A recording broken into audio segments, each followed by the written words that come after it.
Hello, my name is Erica. I'm part of the United States Air Force, and these are some of the reasons why I think that women are choosing to have less children. To start this off with a banger, recently, like this year, a study came out analyzing women that were born from 1990 to 1995 who are about 30 years old now. It turns out that over 50% of those women reported that they are not having children or don't have any children at all, which is the first time that this has ever happened since they've been taking these numbers. And the reasons behind it, people are like, why are women not having children anymore? Like, I thought childbirth was supposed to be the best thing ever. Well, it turns out it's not. So between like climate change and the cost of living and the lack of support from the American government, women just don't find the need to have children. And they don't have the support to have those children and feel comfortable. To go over first, the cost of living, and oh my God, it has gotten so bad, especially recently. 60% of Americans are reporting living paycheck to paycheck right now. And I didn't believe it at first. You know, being over in Germany, we're kind of detached from the United States. I was talking to my mom, like probably about a week ago, and we were going over her Costco trip. She told me, she just dropped a bomb that a bag of Doritos was $7. A bag of Doritos, like normal Cool Ranch Doritos, $7 for a bag of them. I told her I wouldn't buy them. And I couldn't even imagine those kinds of prices on everyday items like toilet paper, beef, meat. What about veggies? Are you going to even be able to eat fruits and veggies anymore? Who knows? And then try and provide that type of food to another living human being on top of yourself. It's not feasible. You don't have the money for that. And people are experiencing paycheck to paycheck living. 60% of Americans are saying that they are struggling right now. And I couldn't even imagine having them to try and pay for daycare. Because daycare, on average, is $216 a week. And it does vary from place to place, depending on where you live. You know, in big cities like San Francisco, it's going to cost a lot more than it might, let's say, in a place like Kansas, where there aren't many people. And on average, a national average, $216 a week, which is 17% of the average household paycheck. So you got 20% of your money that's coming in, going instantly back out to childcare, on top of the rising food costs that's going instantly into your child. And what are you left with? What are you left with at that point?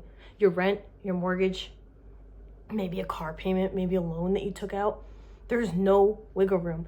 And couples that might be struggling without any children are certainly not going to go and have more and put themselves into a situation to fail. They're setting themselves up to fail by having a child right now, which is why the population is declining. And we see this just on day-to-day basis, explaining how Americans have been struggling with this on massive platforms like TikTok. You can listen to real-world stories on TikTok of just people struggling to live. And why would Americans who can hardly make ends meet choose to have children, and the government would still provide no kind of aid for them? It just doesn't make sense. And speaking of the government, the American government, when it comes to children, sucks. Over here in the European Union, and specifically Germany, pays new parents €250 a month per child. As long as you're legally married and you have a child, the government will pay you €250 a month as a pension for that child. France, they pay €900 a month in the first 28 weeks of a child's life. €900 a month for 28 weeks. That's a pretty good deal. That would help parents in America so much for those starter costs. And the government still chooses to do nothing. And Norway's balling. They pay their parents up to €6,000 a month, depending on your income. €6,000 a month to raise a child. They are desperate. Everyone is desperate for young couples to have more children. In the United States, they simply offer no incentives or pensions to these new parents. And that just covers like daycare and medical. That doesn't even get into medical. And maybe even, what if you want to send your kid to college? They're not going to be able to afford it. And another issue is climate change. It's a consistently growing issue that's going to outlive all of us and all of our future children. And we are going in the right direction when it comes to climate change. There have been improvements, but we're not doing it fast enough. And the world might already be dying. Young millennials are choosing to live their lives out and enjoy it because they don't know how long they might have left. On July 25th, for example, this summer, Montebello, Florida saw 101-degree water temperatures, which killed like all the coral reefs. I'm sure you saw it all over the news. All the coral reefs are dead, and then 23% of couples are considering climate change when it comes to having kids.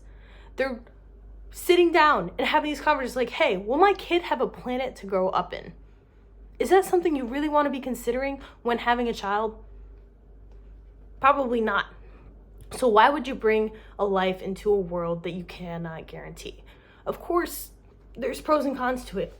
And the majority part, young parents are not going to bring them in.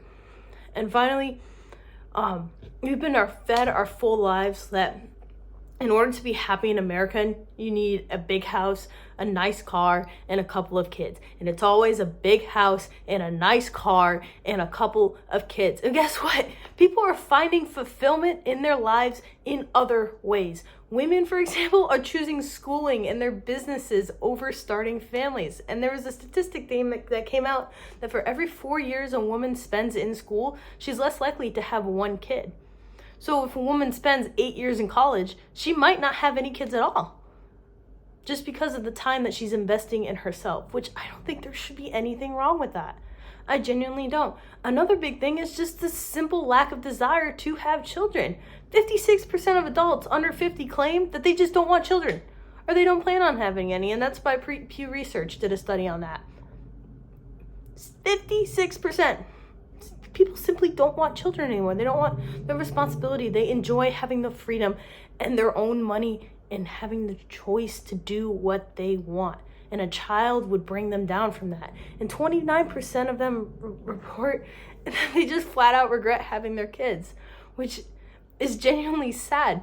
You know, imagine being told that you weren't wanted to begin with and that somehow you ruined your parents' lives, which is really taking it to the extreme. I don't think a parent should ever say that to their child's face, but that's what it's come with. And you know, parenting isn't easy. It's not for everybody, but I applaud any young couple that chooses to do so, because it's not an easy thing to do. And I hope that they made the best choice for themselves and their child. But choosing to be child-free is just a rapidly growing concept. And for the first time ever, countries such as Japan especially are experiencing a population shrinkage. And we aren't sure of what kind of implications this might cause or have on the economy and especially the workforce structure. And it's entirely new territory. But as the government continues to do nothing to cultivate an environment for their populations to raise healthy kids in financially stable families, they will continue to lose their populations. And ultimately, regardless of the conditions, it is up to the couple if they are ready to be parents, if they are financially, emotionally, and stably ready to be parents. So, to recap, the biggest reasons why millennials are choosing not to have children is because they're concerned about climate change, there's a lack of government support, and biggest of all, it is simply too expensive. It is too expensive to have a child. Thank you.